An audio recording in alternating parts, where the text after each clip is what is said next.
Ya, oke. Baik teman-teman, bertemu lagi dengan saya di di mata kuliah komunikasi pemasaran. Nah, sekarang kita akan membahas tentang uh, integrated marketing communication. Kemarin kita sudah membahas tentang komunikasi pemasaran. Nah, integrated marketing communication itu adalah di mana kita uh, apa, sebagai pemasar bisa gitu ya, bisa mengintegrasikan macam-macam saluran komunikasi pemasaran itu untuk tujuannya tujuannya adalah membangun hubungan gitu ya terhadap pelanggan yang dari loyal gitu ya, bisa dari memakai bisa jadi loyal gitu ya, yang tadinya belum tahu bisa menjadi tahu gitu ya. Jadi kita tidak memakai hanya satu saluran saja, tapi digabungin gitu ya, berbagai macam saluran komunikasi pemasaran itu untuk mengintegrasikan apa yang ingin disampaikan ke pelanggan gitu. Oke, baik. Berarti ini pertemuan ketiga. Oke.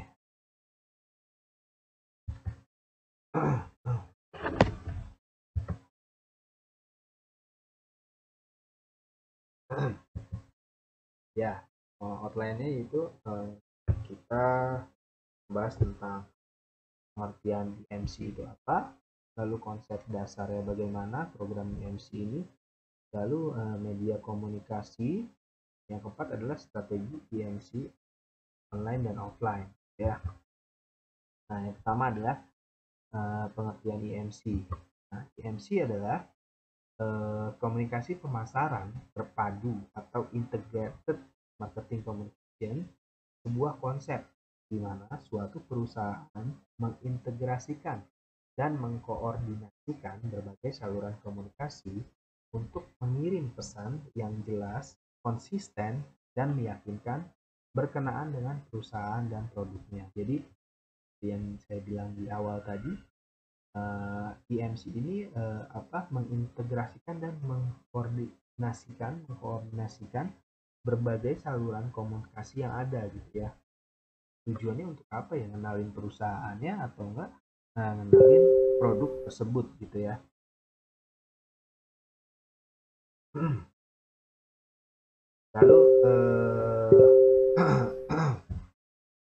Lalu IMC adalah konsep sederhana yang menyatukan semua bentuk dari komunikasi menjadi satu kesatuan solusi. Nah, pada intinya, IMC ini mengintegrasikan semua alat-alat promosi sehingga alat tersebut dapat bekerja bersama-sama secara harmonis. Jadi, untuk menggait hati konsumen, kita tidak bisa gitu ya. Sudah ya, bisa saja mungkin ya menggunakan satu saluran komunikasi gitu ya, atau enggak alat-alat promosi yang kita punya gitu ya. Cuman kayaknya lebih lebih efisien gitu ya, lebih efektif menggunakan berbagai macam gitu. Kalau bisa satu kenapa harus kalau bisa banyak kenapa harus satu gitu. Nah, integrated marketing communication ini adalah sebuah konsep dari perencanaan komunikasi pemasaran yang memperkenalkan nilai tambah dari rencana komprehensif yang mengevaluasi peran strategis dari berbagai disiplin komunikasi. Misalnya periklanan umum, respon langsung, sales promotion, PR gitu ya, terus banyak lagi gitu ya, word of mouth. Ini dikombinasikan nih disiplin-disiplin ini untuk memberikan kejelasan, konsistensi, dan dampak komunikasi yang maksimal. Jadi intinya proses dari pengelolaan customer relationship yang menggerakkan brand value-nya nih. Jadi dikelola nih prosesnya nih. Nah, untuk menggerakin brand value-nya apa sih gitu.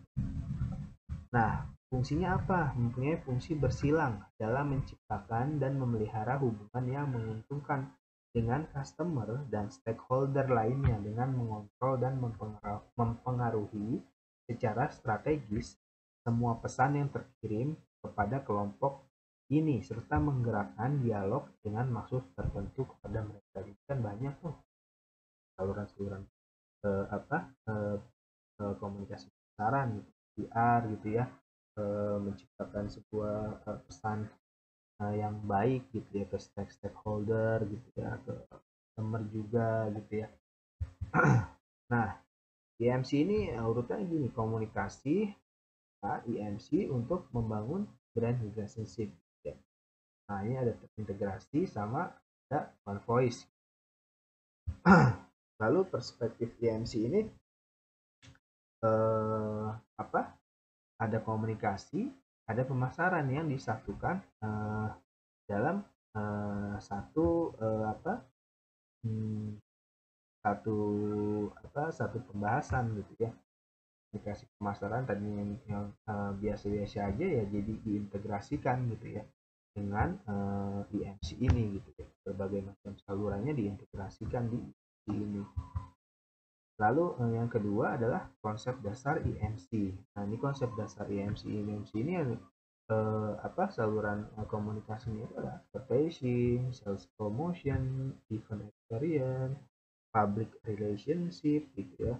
Public relation, hubungan masyarakat, terus direct marketing, marketing langsung, interactive marketing, word of mouth marketing, sama personal selling itu diintegrasikan semua untuk mencapai sebuah satu tujuan gitu ya, untuk mencapai tujuan dimana tujuannya itu tadi agar gimana caranya berkomunikasi dengan pelanggan, tadinya tidak tahu menjadi tahu, yang sudah tahu ingin mencoba, yang sudah mencoba menjadi konsumen yang loyal gitu ya. Nah, konsep dasar IMC yang pertama ada direct marketing gitu. Nah, di saat perusahaan ingin berhubungan langsung dengan customer tanpa melalui retailer, jadi pemasarannya secara langsung gitu ya, maka digunakanlah direct response marketing seperti closed loop, interaktif, database driven messaging, sistem yang menggunakan banyak jenis media untuk menciptakan respon behaviornya gitu ya. Ini ada direct marketing ya. Ada direct mail, direct advertising, direct selling, talent marketing, email marketing, broadcast texting, gitu ya, broadcast WA juga ya, itu termasuk gitu ya. Nah, yang kedua ada sales promotion. Nah, pada konsepnya sales promotion digunakan untuk memotivasi customer agar melakukan aksi dengan membeli produk yang dipicu dengan adanya penawaran produk dalam jangka waktu terbatas gitu ya. Ini promosi sales gitu ya. Promosi penjualan kayak misalkan diskon gitu ya, sampel gratis, produk ekstra itu masuk dalam sales promotion. Lalu yang selanjutnya ada public relation. Nah, public relation atau PR ini dalam konsepsi IMC melakukan pekerjaan yang sangat luas dan beragam, tidak hanya bertugas men-track opini publik saja, tapi juga bertugas memanage corporate brand dan menjaga reputasinya. Ini tugas-tugas PR gitu. Dia memanage citra dari perusahaan, memanage dari produknya gitu ya. Terus opini publiknya juga salah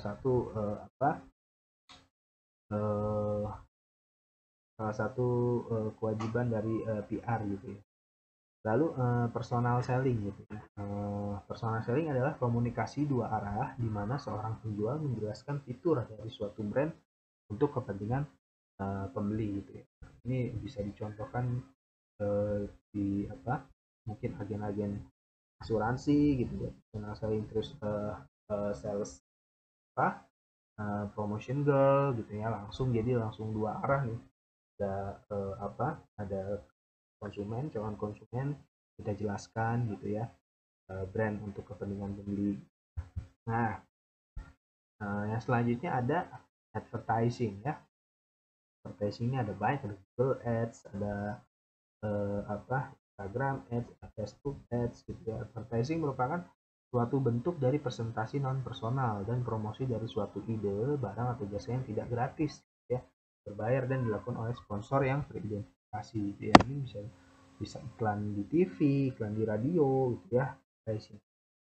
Lalu yang selanjutnya adalah word of mouth marketing. Nah, ini adalah komunikasi tentang produk dan jasa antara orang-orang yang dianggap independen dari perusahaan yang menyediakan produk atau jasa dalam medium yang akan dianggap independen dari perusahaan. Nah, word of mouth ini apa ya? Salah satu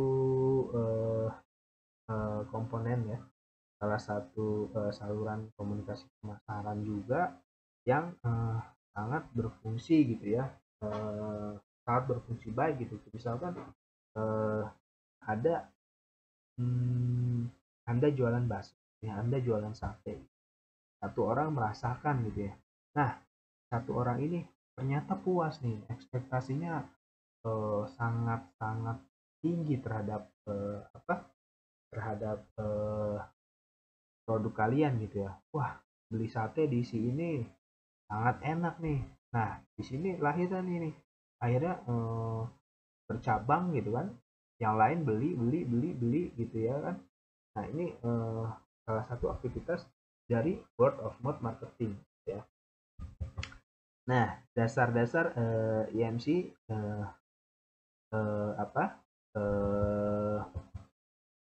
lagi di nextnya yaitu event experience gitu ya.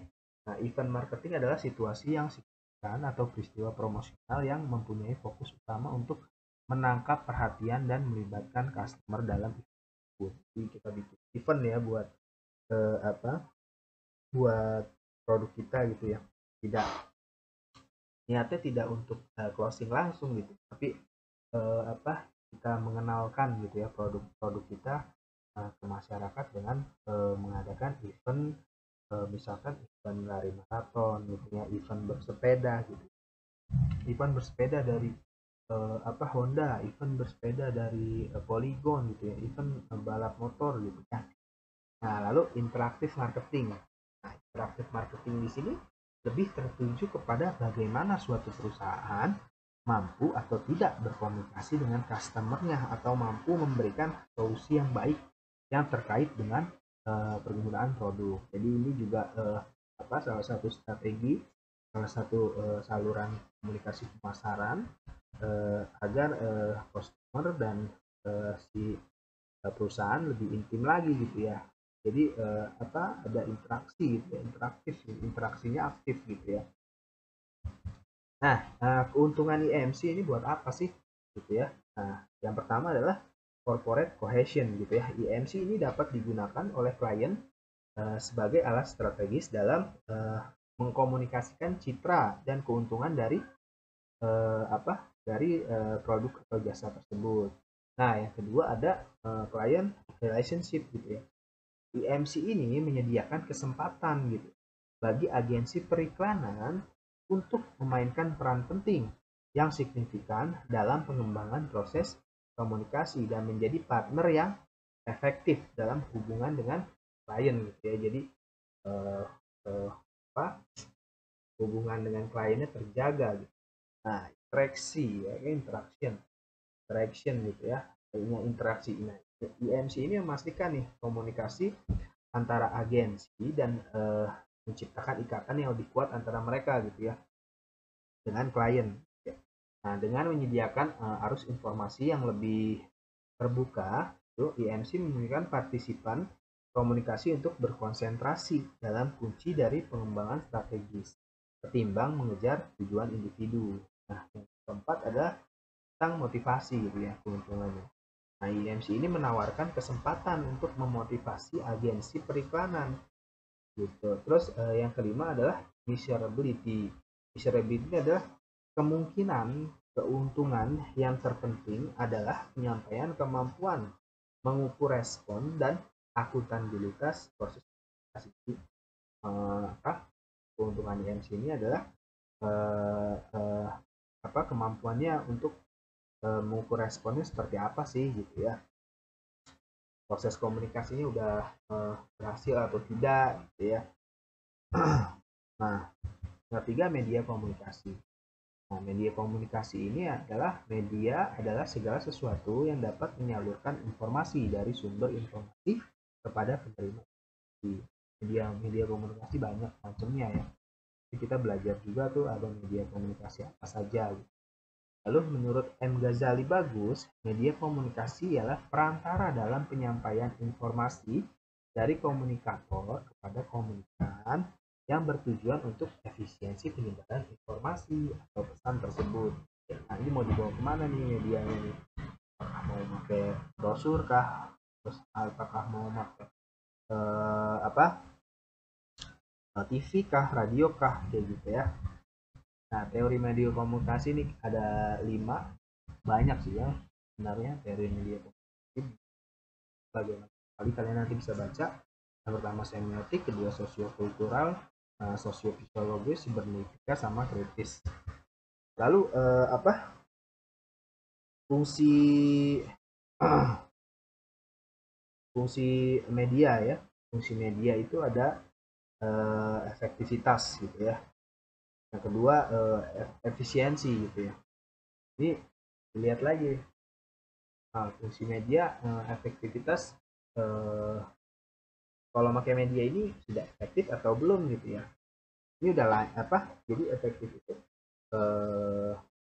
gunanya itu ya, maksudnya fungsinya si media ini agar lebih efektif gitu ya untuk menyampaikan komunikasinya gitu. Udah lancar apa enggak gitu ya menyampaikan informasinya. Terus yang kedua ada efisiensi. Efisiensi itu sudah cepat tersalurkan atau belum gitu ya informasi yang dikomunikasikan oleh perusahaan. Lalu yang ketiga ada konkret gitu ya. Nah, media komunikasi akan membantu mempercepat topik pesan gitu ya yang memiliki sifat abstrak gitu. Jadi si media komunikasi ini mempercepat mempercepat topiknya gitu. Jadi kalau misalkan makanya untuk memilih media komunikasi ini harus jelas gitu mau dibawa kemana gitu, mau dipakai yang mana nih medianya gitu ya. Misalkan kayak iklan rokok di TV kan nggak ada tuh, ibaratnya orang lagi merokok gitu ya, yang ada paling cuma nyanyi gitu ya, tapi orang bisa melihat nih kalau itu iklan rokok. Lalu yang keempat motivatif ya. Jadi media komunikasi akan lebih atraktif serta memberikan sebuah informasi yang dapat dipertanggungjawabkan.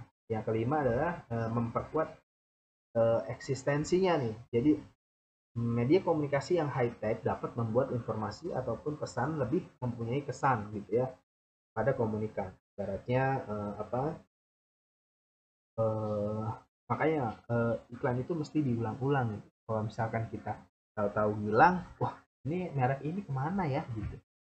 Makanya tuh iklan Walls sampai sekarang masih ada, iklannya teh botol masih ada gitu. Kalau misalkan tahu-tahu hilang gitu ya, iklannya hilang, oh berarti ini nggak eksis nih gitu. Nah yang keenam menghibur ya, udah pasti musik dia itu bisa menghibur gitu ya. Lalu fungsi media selanjutnya adalah bisa jadi kontrol sosial gitu ya. Jadi media komunikasi adalah pengawasan dalam sebuah kebijakan sosial. Yang kedelapan adalah fungsi produksi, memiliki keuntungan supaya menghasilkan informasi gitu. Lalu yang yang ke-9 fungsi reproduksi gitu ya. Fungsi reproduksi ini adalah memiliki memiliki kegunaan untuk bisa memproduksi ulang gitu ya, serta memperbanyak atau menggandakan informasi. Jadi ada produksi, ada reproduksi, sudah diproduksi lalu direproduksi lagi gitu ya. Itu fungsi-fungsi media. Yang terakhir adalah penyampaian informasi. Nah, strategi IMC online dan offline. Strategi IMC online sama halnya dengan strategi IMC offline gitu, yang mengkomunikasikan satu pesan dan diimplementasikan ke berbagai media placement. Nah, tempatnya di mana aja nih? Tentunya disesuaikan dengan target market yang dituju. Nah, perbedaan antara offline dan online adalah bahwa berkampanye online dapat berinteraksi satu dengan yang lainnya, atau dalam bahasa yang familiarnya adalah engagement. Itu jika misalkan media komunikasi yang kita pakai ini tepat gitu ya, kita tidak membutuhkan biaya yang terlalu banyak dan nantinya viral, nah itu kan akan melahirkan engagement yang kuat bagi bagi konsumen yang baru, bagi konsumen yang lama gitu. Kalau konsumen lama kan merasa bangga gitu ya kalau misalkan iklan kita yang viral itu positif. Mas saya sudah pakai produknya ini, udah lama gitu ya, gue tahu produknya. Nah konsumen baru akhirnya, wih udah banyak nih yang pakai produk ini gitu ya. Nah offline dan online ya tinggal dimixkan saja gitu, mana yang mau dipakai gitu ya. Dan itu diintegrasikan aja semuanya kan, saluran-salurannya pun ada berbagai macam gitu ya. Ada advertisingnya, misalkan kita nge-ads gitu ya, terus eh, apa eh, ada word of mouth-nya gitu ya, terus ada WA blast-nya gitu ya, ngeblast WhatsApp kayak gitu. Nah, oke. Okay. Pembahasan tentang integrated marketing communication cukup sampai di situ. Semoga kalian memahami. Sampai jumpa di pertemuan berikutnya ya. Salam sehat selalu, salam bahagia selalu. Terima kasih banyak.